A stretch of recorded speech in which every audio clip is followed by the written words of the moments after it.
Welcome to the Manager Lab, where we delve into the increasingly dynamic world of talent management.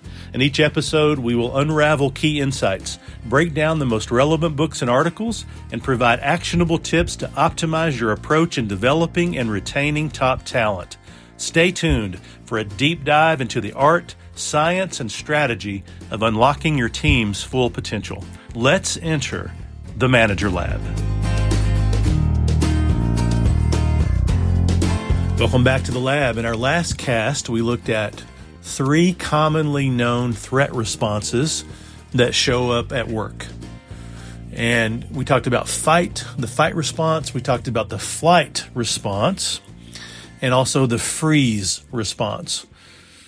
But there's 3 lesser known threat responses that we need to look at today.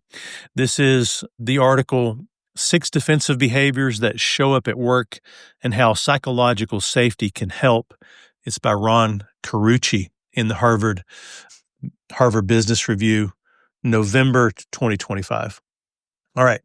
So today we're going to be looking at the please, appease response, the attach or cry for help response, and then the collapse. These behaviors can look like loyalty.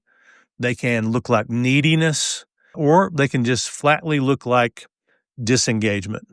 But they're often signs that someone doesn't feel emotionally safe. So here's how to recognize those and respond to each. So let's go through the first one here today. The please and appease response. When someone always agrees with you, or they always volunteer for everything, they may be afraid to say no or to speak up.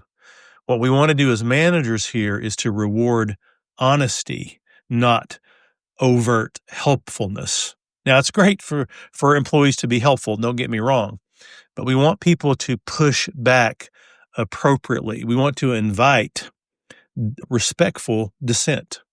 So thank people for raising concerns.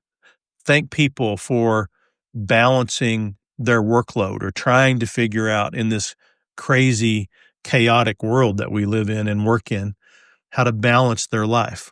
And praise truth-telling, not just compliance, right? Not just complicitness. So the please and appease response is something that you should be on guard for. It's a not so obvious, right? As the 3 that we reviewed in their last cast. But this one is sometimes dangerous. It's dangerous for the individual because you're not recognizing the fact that they need perhaps to say no more, and you may be helping them there. So be careful. The second one we'll talk about today is the attach or cry for help. We want to offer steady but not reactive support. Constant check-ins or constant escalations can reflect fear that help won't come unless it's urgent.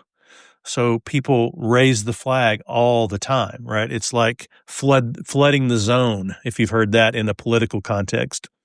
So the way to really know your people well and know it's not just the attaching, crying for help is to hold regular one-on-ones, clarify expectations frequently, and ask this question: what have you already tried before stepping in to give your own input?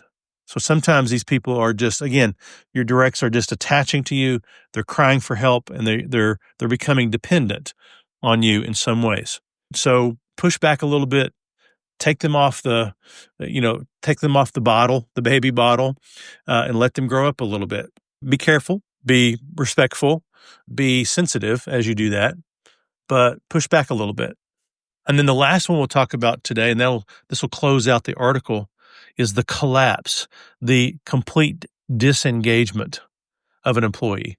We know from Gallup that about 70%, plus or minus 5%, depending on the year, 70% of our employees are disengaged. That means they are not, they're showing up for a paycheck. They're not looking, and they're working at a job, not as a career, right?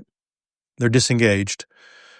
Only about 30% of our employees are truly engaged. But as a manager, you want to treat this disengagement as a signal, not a flaw.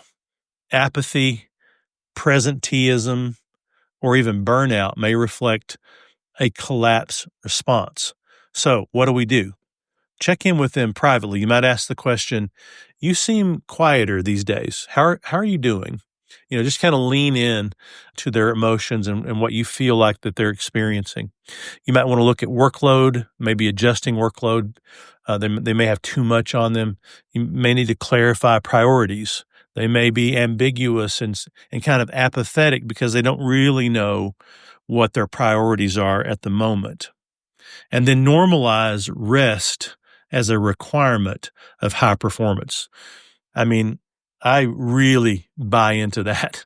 I mean, not that I'm resting all the time, but I do rest a lot because I think it's extremely important to making sure that I can think at the highest levels that are required of my job. And so I build in I've done this for years, not just since I've been in my organization. I've done this for 25, 30 years.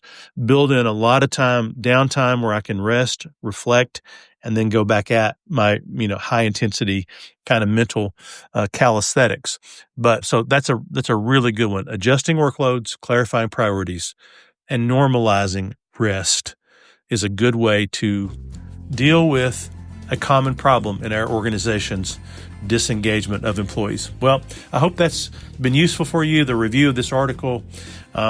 Try some of these things. I'd love to hear how they work for you, and I hope they do. And until next time we meet in the Manager Lab, do good work.